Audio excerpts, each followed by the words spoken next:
Money is so important to us all. Why do we have something that is fundamentally unnatural in the way of being inflationary when nature or human nature is deflationary? So we need something just to match that. The US Fed has said their target inflation is 2%. And I say, why is it not negative 2%? Not even just 0%. It should be negative, right? Because the rest of the world, like I said, is deflationary.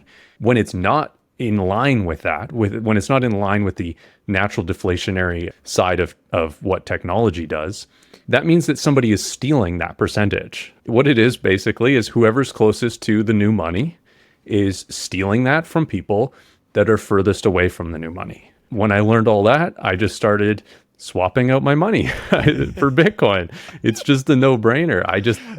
I don't see any other way around it, but it just being a completely no-brainer to get some Bitcoin in case it catches on, and in my opinion, to go all in on Bitcoin. Gold failed basically in some key respects, and that's why fiat currency or paper gold was created, to solve those problems, to make it more divisible, to make it more transportable. And then once they went off the gold standard, it just became fiat. And in my eyes, we'll look back at this history, our future generations will look back and see that fiat was just this little blip in history between the sound money of gold, which had its problems, and the sound money of Bitcoin, which solves a lot of those problems. Right now, our unit of account is US dollars, but it's not stable either. It's lost, 99% of its value or something. And the thing is it could just continue to do that. Like, people are like, oh, fiat is never going to fail. And it's like, well, I'd call losing 99% of the value a failure, but it can go down another 99%. And from there, it can go down another 99%, right? It could literally just continue going down forever, or at least like past our lifetimes. Typically, like on average, fiat currencies fail every 22 years or something. So US dollar's been around for longer than that. So, I guess it's a success for a fiat currency so far. So we've needed a digital currency, or a currency that could move as fast as electricity, since the telegraph. It's now made possible,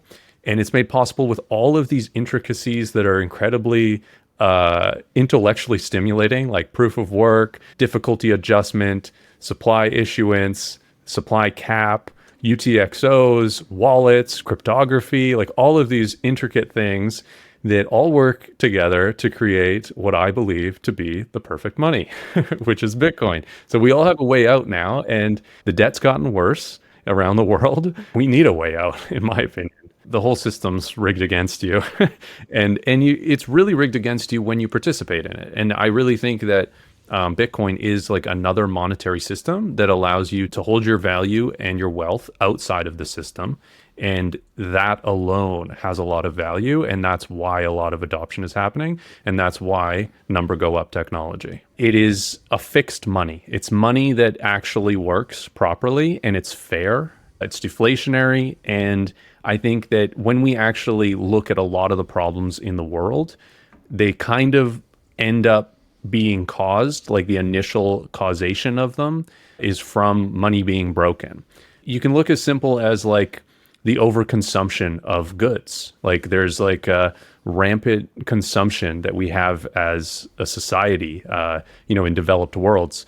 Maybe part of it is a subconscious feeling that you need to acquire stuff now because your value is being eroded over time. Your savings mechanism, your money that you have is being eroded. I know that when I've adopted Bitcoin, I started thinking about my purchases a lot more carefully. And this is a criticism of Bitcoin from some people. They say, oh, we need a little bit of inflation because it drives consumerism.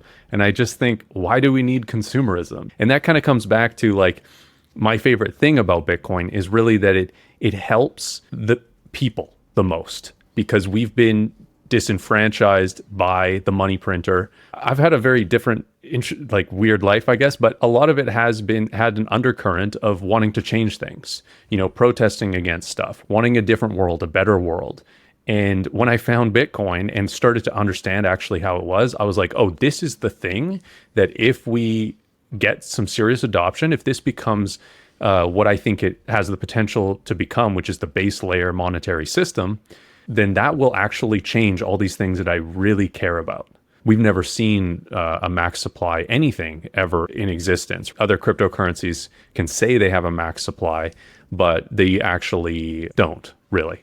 We don't have the assurance that they do, at least. So Bitcoin, in my eyes, is like the only true asset with a true fixed supply. That alone is profound. Like the fact that we've never had something that we could say is truly scarce. And scarcity is one of the aspects of what makes money valuable. You look at other cryptocurrencies and you start to say, okay, well, if they're proof of stake, that's just central banking with extra steps. If they're proof of work, do they have the network effect that Bitcoin has? Will they ever be able to carve out some niche within there? Probably not, because Bitcoin's already taken over. And it's kind of like, I think it was Andreas Antonopoulos who talked about how it's kind of like an invasive species, where if Bitcoin takes over a certain area, he compared it to like a rabbit. If a rabbit takes over, they can multiply, they can kind of push out any other species. And then if there's a species that tries to go in there that is even more efficient, it still can't compete because of how many rabbits there are. Just the fact that the network has gotten so big doesn't allow another network to compete with it. When I figured that out, I was like, okay, well, Bitcoin stands above all these other cryptocurrencies that people who are undereducated in the space, in my opinion, really do think are a threat to Bitcoin.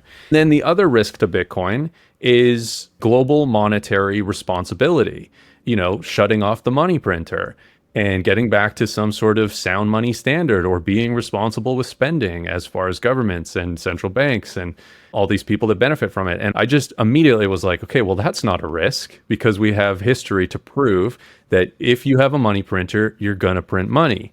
And even more so, right? Like if your debt accumulates higher, if the problems become bigger, you're going to spend even more to try to get yourself out of those problems that the past has created for you. So it's just going to get worse and worse and worse over time until it hits, a breaking point. And we don't know when that is, right? We see bubbles. They don't gradually deflate, they pop. So we don't know when the debt Ponzi that they've created is going to burst. But I don't want to be involved in it if I don't have to be. XRP is such a easy one to talk about, because it's so obvious how much of a scam it is. The talking points, basically, they're going to pick talking points where they can win, and they're going to say that's what's important. So they're going to say transaction speed is important, XRP is faster.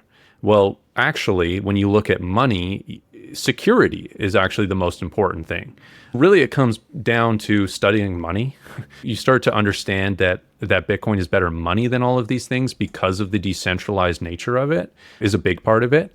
And because of the immutability of the ledger. That's incredibly important to money. And if any of these ledgers are compromised, which they all are, all altcoins have some sort of centralization problem, basically, because they have founders, and you can't replicate what Bitcoin did. The reason Bitcoin worked is because no one cared about it, and it was allowed to grow in a very small, natural way, and it was able to distribute itself. People were able to start running nodes very cheaply. They were able to mine. They were able to get onto the network in a very organic way. If you try to create something like Bitcoin today, people are going to immediately try to take it over. There's no such thing as a fair launch. Any cryptocurrency that claims to have it doesn't exist. There's always going to be some early adopters dumping on retail, knowing that that's what they're going to do. When people got into Bitcoin, they didn't know they were going to sell this for something else. They thought they were creating a money system that they could transact. They could send their friends some Bitcoin if they mined some, and it was just this organic thing. It had no value for years. We have money that's inflationary. In there is kind of the idea of no supply cap, right? The debt ceiling can get raised. The central banks can just print more money. Kind of the idea there is that more money is good, right? We should all just, that creates abundance because that's more money. What it's actually kind of doing is that anybody who has money, the supply of that money is increasing. That means that the value of that good, in this case money, has to go down. That's what we've seen over time. We've seen the erosion of purchasing power. So you want to be a debt holder, which is another perverse incentive, I think. I don't think that we should create people who want to be debt holders, or that people that become debt holders become wealthier. because of that. But right now, we have this opportunity where we could do that as individuals, and MicroStrategy and Metaplanet and Semler, all these companies, they're all taking advantage of that. They're shorting this fiat dollar and they're longing a sound asset with fixed issuance and a supply cap. You can think about all these things in very deep layers, but you could literally just think of it as like a currency arbitrage play. It's completely normal to get leverage 10 times or maybe 5 to 10 times leverage to buy a home. Like, that's crazy. That is so risky. You sure hope that those asset prices go up. And there could be two simple changes. There could be reduced regulation for building, and there could be some sort of death tax on homes. And all of a sudden, that house is no longer a store of value at all. And it's destroyed your savings account, basically, if you've treated real estate as a savings account. So, I mean, that to me is very risky. People could recognize a better store of value than real estate, which is Bitcoin, right? So I think that's inevitably going to happen. I think houses are going to trend towards their utility value as people realize what Bitcoin is. And I think that's great. I think we have a huge problem. I live in Canada, and housing here is unbelievable. It's completely unaffordable. Every single one of my friends would love for people to recognize that rotting wood and drywall is not a good way to store your value, because we need to live and we don't need it to be so unaffordable. So that's a great knock-on effect. That might actually be one of my favorite things about Bitcoin, is that it could make housing more affordable for people. Yeah.